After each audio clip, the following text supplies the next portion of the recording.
guys on the phone? Okay. Good morning, everyone. We are here today because of the double standard that exists within the justice system.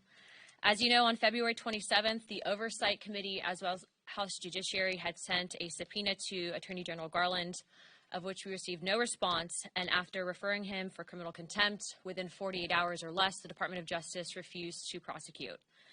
Inherent contempt is clearly within our Article 1 authorities, and Congress does have the power to investigate all legislative powers.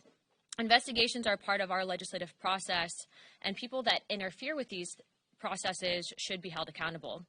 Inherent contempt was first used in 1795, and this was further upheld in a Supreme Court decision in 1927 in McGrain versus Doherty that stated that Congress does indeed have this authority. It's important to note that when an individual is called before courts across the country, they appear. Why should the Attorney General, who is supposed to be head of all law enforcement authorities, any different? Garland still has time to comply with this request. We are asking that he bring the tapes to the House and let us listen to them. But in the event that he does not, we will press forward with calling the privilege motion on inherent contempt to the floor on Friday morning. It is also important to note that if we as a Congress do not have the ability to enforce our investigative ability, that we are essentially going to be ignored and undercut and essentially handicapped by all other branches, which would make us not a co-equal branch of government.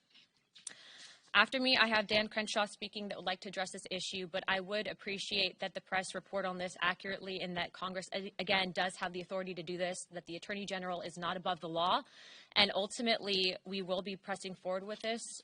This is something that, again, would enable the Speaker of the House to order the Sergeant at Arms to take into custody the Attorney General if he fails to comply with our request. Dan?